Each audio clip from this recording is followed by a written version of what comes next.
Again, thanks to the media for coming and helping us spread the word about what's going on in our community. So I really want to focus on the continued rapid spread of COVID that we're seeing in our area. As of this morning, we now have 60 patients that are inpatient receiving care within Ballad Health.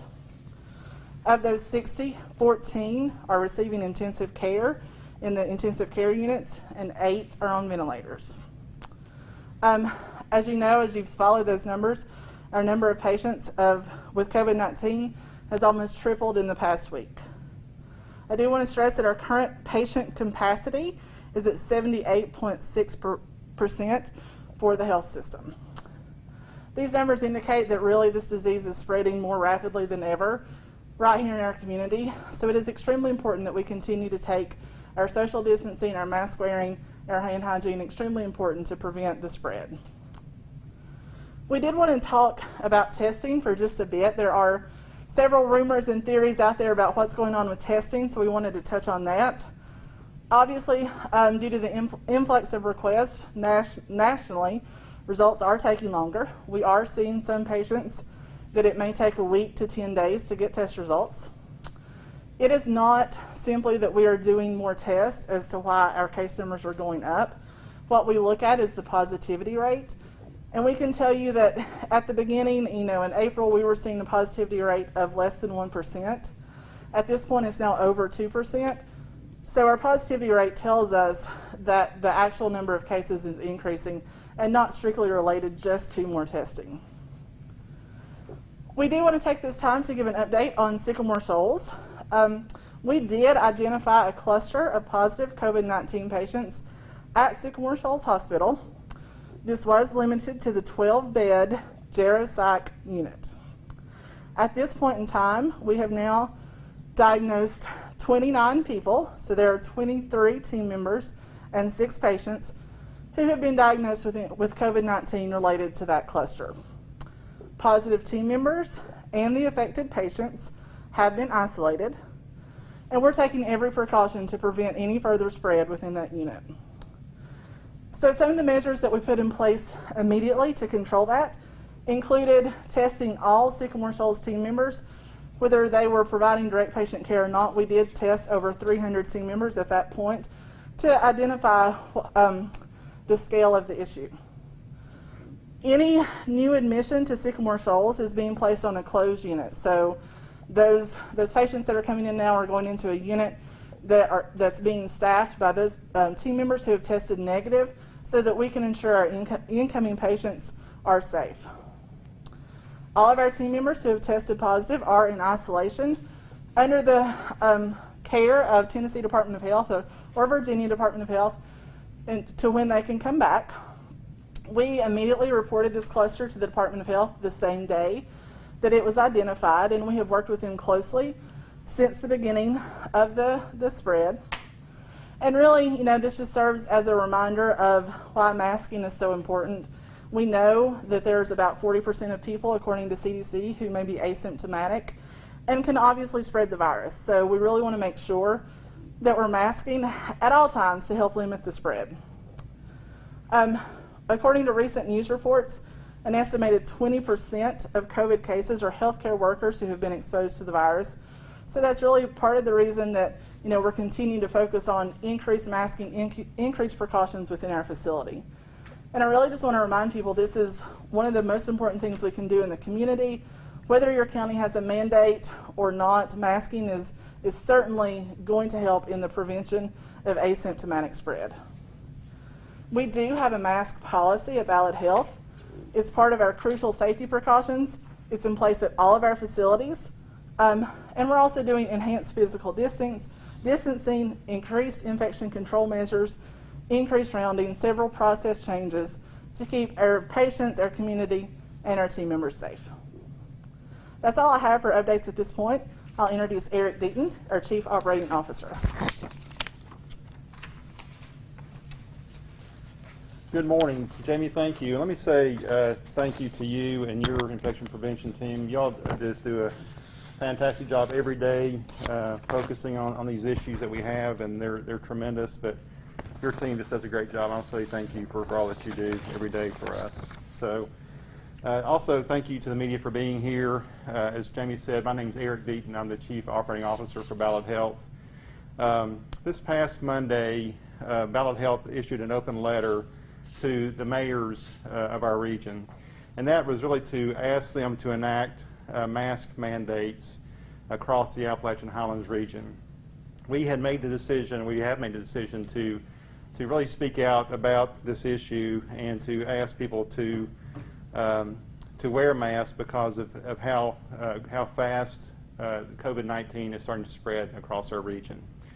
There's really no reason to think that this continued growth in cases is going to stop anytime soon, unless we as the citizens of our region really start to think about how we can protect each other and take precautions even greater than we have in the past to prevent the spread.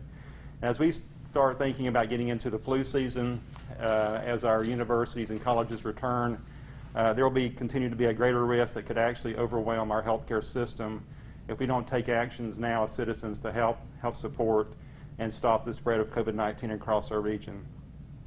I think right now is really the time for our region to come together and really make a concerted effort to be 100% supportive of mask wearing.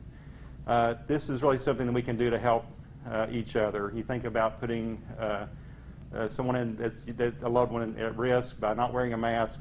My dad, 82 years old, is very important to me, and it's very important that he's protected just like we have other loved ones in our life that we protect. So that's something I can do personally to help protect him, and something we can also do to help protect others in our region. The CDC consistently and repeatedly has cited mask wearing as the one thing that we can do to help stop the transmission of COVID-19.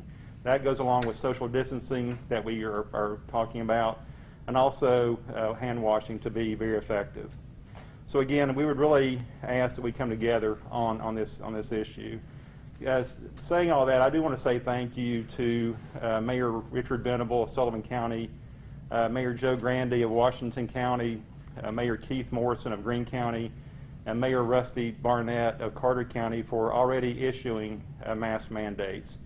I want to say thank you to them for their leadership in doing this, and their actions will actually not only help protect their constituents, but also help protect others in the region. And these mandates that they've enacted across our region really go hand in hand with the mandates that have been occurring already in Virginia and the mandate and executive order that was given by Governor Northam. So thank you to Governor Northam for that as well.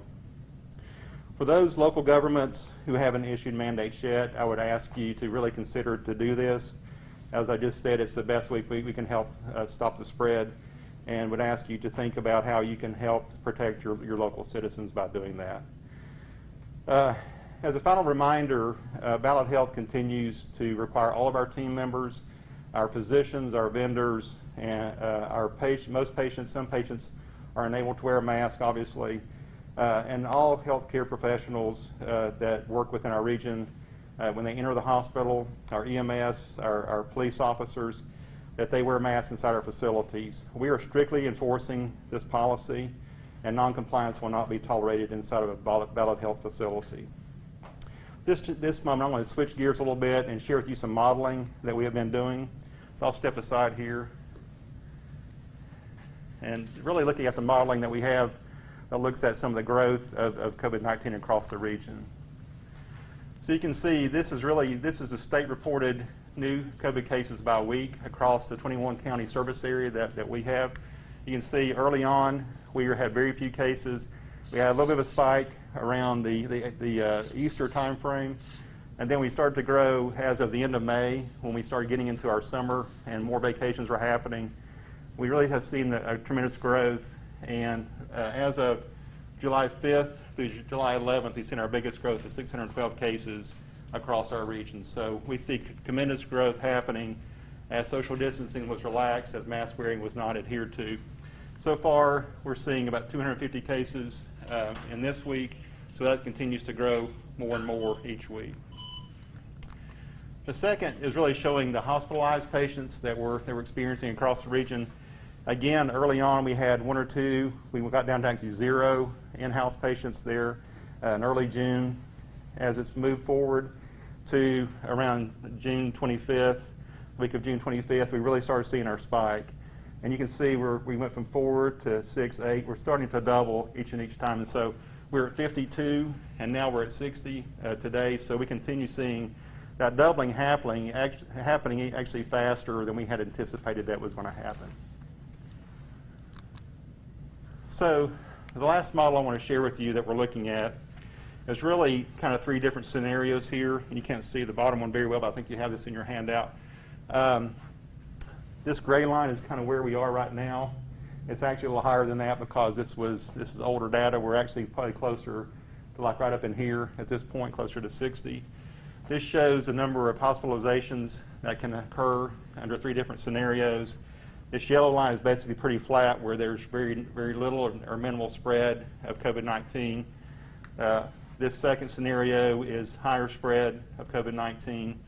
And then the third is the worst case scenario where we see a really widespread and more infection happening across the region and increased cases. And you can see this actually goes up to over around 350 cases and then levels out and starts to drop back down. This would overwhelm the system because, as we've said before, our hospitalized patients, our capacity right now is around 100 to 150 beds. We'll continue to create capacity moving forward, but if we get up to these regions or up to these ranges, we will start to see a very much an overwhelming of the healthcare system. This is what we're trying to avoid, obviously, by wearing masks and doing the things we're talking about, being careful about this, looking out for each other. So we're trying to avoid this large increase in cases. So one final thing, and I'll turn over to Dr. Runnels. If I could talk about our visitation policy. As you know, early on we were very restrictive in visitation. We opened that up to allow 1 visitor at a time for our acute care patients. We're going to become a little more restrictive, not quite to no visitation, but effective this Friday, July 17th. Our Ballad Health patients will be allowed to have 1 single visitor, and that will be designated by the patient upon admission. So if I were to come in for a surgery of some sort, I would designate someone, a loved one, or someone I would want to visit. That person is designated throughout the entire stay for that patient. Really, this is to help us cut down on the number of people entering our facilities to protect, obviously, our team members and to protect the patients at that time. We will continue to screen patients, or screen visitors as they come into the facility, and they're given designation as that one caregiver, loved one to visit the patient. We will continue to screen them for symptoms or for fever and so forth. We do have exceptions that we will not be allowing visitation still for our long-term care or behavioral health facilities, and we will also maintain the visitation we've had for pediatric, neonatal, and for expectant mothers and deliveries. Our clinical teams will also work very closely with patients and with their families who are near end of life or have extenuating circumstances where they may need additional visitation. Again, designated visitors will be expected to bring a mask with them upon entering the facility, and they'll be screened as always. So that's all I have to share right now. I'll turn it over to Dr. Clay Runnels, who's our Chief Physician Executive, for some additional comments.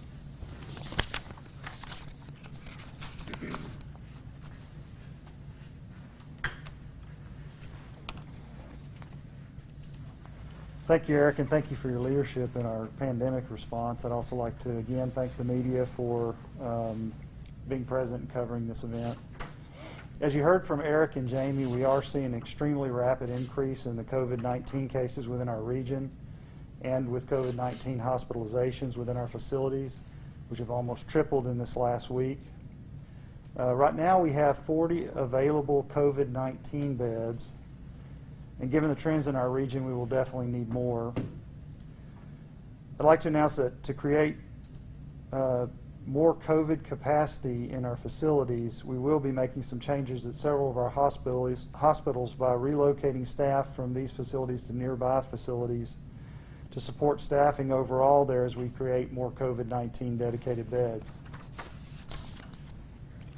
By making these changes, we hope to increase our bed capacity for COVID-19 patients by 50 additional COVID-19 beds. So today we have 40 available. This would give us 50 more additional COVID-19 beds. Shifting these team members to our tertiary hospitals right now is our only option as we respond to the current situation.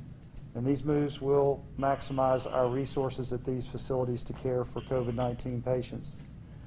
We'll have more information and more specifics about the changes coming up in the next couple of days, so look for that information to flow out. Finally, as cases rise in our region, I would like to make a call to all of our COVID-19 recovered patients to consider donating plasma. Anyone who has recovered from COVID-19 or has tested positive for antibodies are potential donors for plasma. Remember that your donation could save someone's life. So I'm going to give you a number to call if you're interested in donating and you think you might be eligible to donate. It's Marsh Regional Blood Center, and the number is 423-408-7500. That's 423-408-7500, and we appreciate you considering this important donation. That concludes our prepared remarks for today, and I'd like to open it up for questions at this point. We'll go ahead and open it up to the reporters in the room. David, do you have any questions? Yeah, what conditions lead to the worst case scenario that you guys were talking about? Eric has that data. I'll turn it over to him. Yeah, really, it's based on really no one adhering to the things that we're talking about doing, and just the continued spread that we're seeing. So if people continue, or people are lax and not doing the things we've talked about, there's no reason for it to stop the growth. And Jamie, correct me if I'm missing anything here, but really it's, if we don't start making some changes in behavior and the way we're conducting our day-to-day lives, then we can see that continue to grow exponentially. When was the first positive case at Sycamore Shoals identified? Because our station has been receiving messages Right. about this since last week. We first reached out to you on Monday about this and did Right. not receive an answer. Why Okay. wait until now to announce this? So I'll talk about the first cases, Jamie. Hey, so our first case was diagnosed on the 8th of this month. We immediately contacted the Department of Health. We started all of our measures. So more importantly than coming together and trying to make a large community announcement, we wanted to make sure that we had our patients and our team members safe first. So on the 8th and the 9th, we spent the majority of that time calling all of the families who had patients that were directly affected. So that was our priority, of focusing on those patients who were directly affected, getting everyone tested, getting test results, getting the scope of the cluster. We didn't have anything to say until we knew the size and the scope of the cluster. So not hiding anything. When clusters like this happen, it just takes a few days to really gather the data, do the testing, and really know what we have. Should businesses shut down if one of the staff tests positive?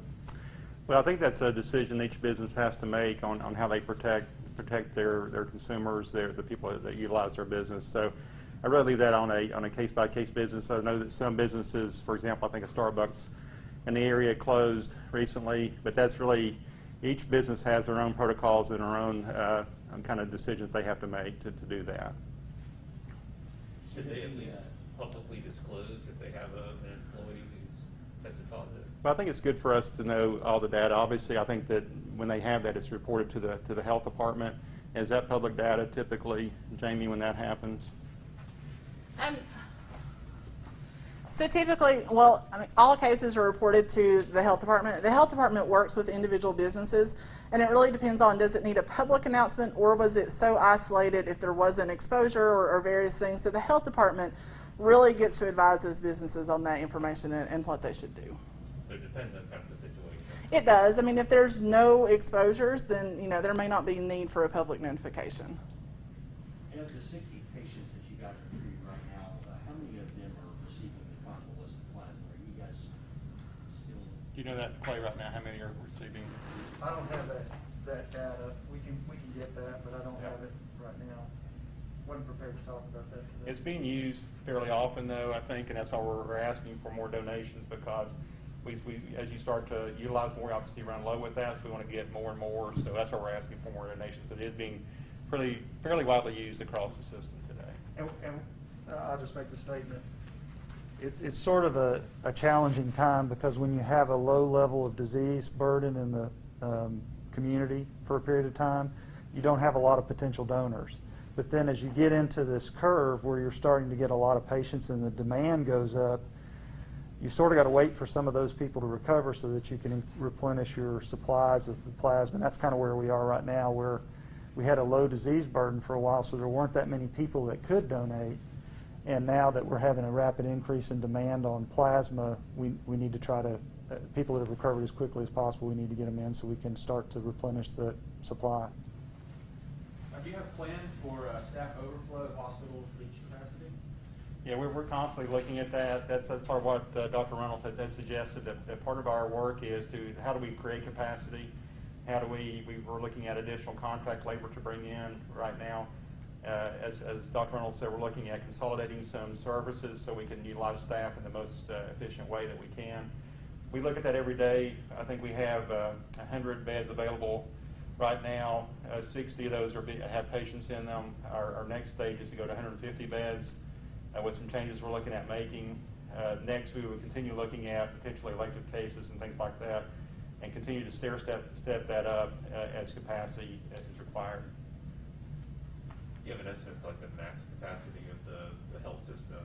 I mean, would that be that 350 number that was referenced? Yeah, that's kind of where the top end goes. And, you know, we would have to just continue to care for patients here, and it will become we're not going to send patients out of the region.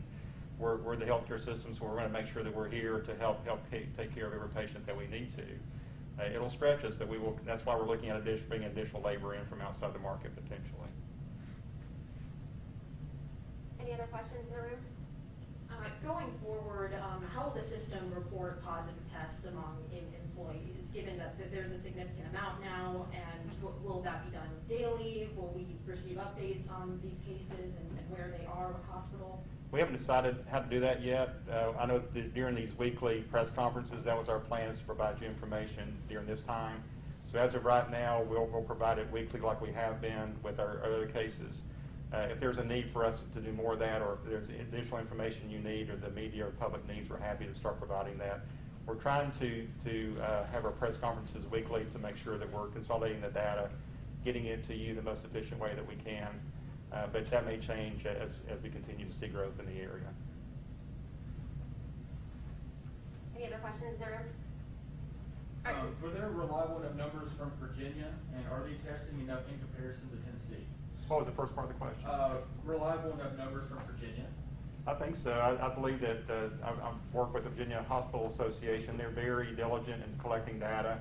The health departments are working very hard on making sure that they're capturing that data as well. So I think their numbers are very reliable, and we continue to test appropriately.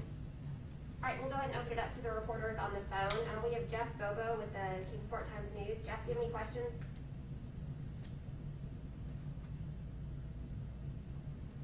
Jeff, are you on the line? All right, we'll move on to Richard Levitt with Cumulus. Richard, do you have any questions? Yeah, hey, one question tied into the race receiving in Bristol. Are there any plans to follow up with the patrons, the folks who attend the Seavings races? Any plans to follow up with them on their health status after they leave BMS? You want to discuss that potentially? Yes, Richard, I believe that was. Yes, we're working on working with the BMS officials to see if there's an option for that. We are exploring that to see if there's an efficient way to do that to get accurate data. And I don't have a specific plan for you today, but we are looking at that. Okay, thanks. Any more questions, Richard? No, that's good. Thanks. Okay, you're welcome. Next, we have Brittany Nave with the Elizabethan Star. Brittany, do you have any questions? Yes. I was wondering, with the Sycamore Shoals patients, were any of those cases travel related, and could you disclose the ages of them? What is the age range? We won't really disclose the age range. This was the geropsych unit, and it was a cluster identified on the unit itself. So those ages are typically 65 and older? Yeah, for the most part, it would be over 65. Where they really weren't travel related, though, to our... No, it's tied back to the actual unit. Any more questions, Brittany? Should cases continue to rise, could Ballad suspend visitors again? Yeah, this is Eric. That's always an option for us to look at, and again, it helps to us to protect our team members and the patients. It's something we would not want to do, but we will continue to look at that as we see continued rise in cases. Anything else, Brittany? That's all, thank you. Okay, you're welcome. Next we have Eugenia Estes with the Greenville Sun. Eugenia, do you have any questions? Yes, you mentioned the antibody testing. Is that open to the public, or how is that done? Yeah. Yes, we can get you some contact information if you're interested in being tested for antibodies. I believe we still have that capability open to the public, so if you want to contact our marketing and communications department, we can get some information for anybody that's interested in being tested for antibodies. I can get that for you, Eugenia. Do you have any other questions? No, I think it's all. Thank you, though. Okay, you're welcome. Next we have Mike Still with the Kingsport Times News. Mike, do you have any questions?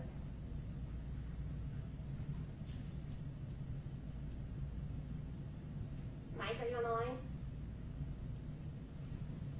All right, next we have Louie Rife with the Roanoke Times. Louie, do you have any questions? I do. I was having a little trouble hearing, so I was wondering if maybe, I think I heard you say you had 100 beds for COVID patients and you have 60 in use, and we're trying to build capacity for 40 more. Is that correct? Yeah, we currently have right at a little over 100 beds that we've designated as COVID beds across the system.